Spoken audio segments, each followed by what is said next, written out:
আসসালামু আলাইকুম রহমতুল্লাহ বন্ধুরা, শুভ সকাল। আজকে দেখতে পাচ্ছ সকালের একটা হেলদি নাস্তা রেসিপি নিয়ে আসলাম, যে নাস্তাটা এখানে রান্নার কোনো ঝামেলা ছাড়াই। তো তোমরা যারা ব্যাচেলর আছো তো এই খাবারটা তোমরা ফলো করতে পারো। যেমন দুধ আছে, ডিম আছে, আর এখানে তোমার বাদাম আছে, চানা আছে, তারপর তোমার খেজুর আছে, তার মিষ্টি কুমড়া বীজ আছে, কাঠবাদাম আছে, কাজু বাদাম আছে। তো আমি এই আইটেমগুলো মনে করো যে একটা বাটিতে, খালি বাটিতে জারে আমি দুধ দিয়ে দিলাম। দুধের সঙ্গে আমি এখন এক এক করে যে আইটেমগুলো আছে সবগুলো আমি দিয়ে দেবো। তার মধ্যে এখন তোমরা দেখতেই পাচ্ছ, এখানে এই যে খেজুর দিচ্ছি, কাঠবাদাম দিচ্ছি, কাজু বাদাম দিচ্ছি। তারপরে এখানে তোমার আরও যেগুলো কলা আছে, খেজুর আছে, এগুলো আমি এক এক করে সবগুলো মিক্স করে দিচ্ছি।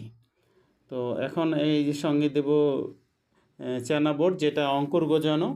অঙ্কুর গজানো তো তোমরা দেখতেই পাচ্ছ, অঙ্কুর গজানোটা বেশি বেনিফিট পাওয়া যায়। ওটা তোমার কাঁচা সোলার তো ভালোই, কিন্তু অঙ্কুর গজানোটাই বেশি বেটার। তো সঙ্গে আমি ডিম দিয়ে দিলাম, আর এখানে একটা মিক্সার বানিয়েছিলাম। এই মিক্সচারটা এখানে 3-4টা আইটেম দিয়ে আমি একটা মিক্সচার পাউডার বানিয়েছিলাম। তো সেই মিক্সচারটা আমি এর সঙ্গে মিক্স করে দিচ্ছি। তো এটা আমি শুধু 2 চামচ দিচ্ছি। ইচ্ছা করলে তোমরা 2 চামচ না, আরও বেশিও দিতে পারো। তো তারপর আমি এখানে মনে করি যে তিল দিয়ে দেবো। তিলটা দিলে মনে করো যে অনেকটা স্বাদ বেড়ে যায়। তোমরা দেখতেই পাচ্ছ আমি এখন মিক্স করছি। মিক্সটা করার পরে এইটাকে যদি আধা ঘন্টা এইভাবে রেখে দিয়ে তারপরে যদি খেতে পারো তো খাবারটা আরও ঘন হয়ে যাবে। তো এখন আমি আর সঙ্গে একটা কলা দিয়ে দিচ্ছি, তোমরা দেখতেই পাচ্ছ।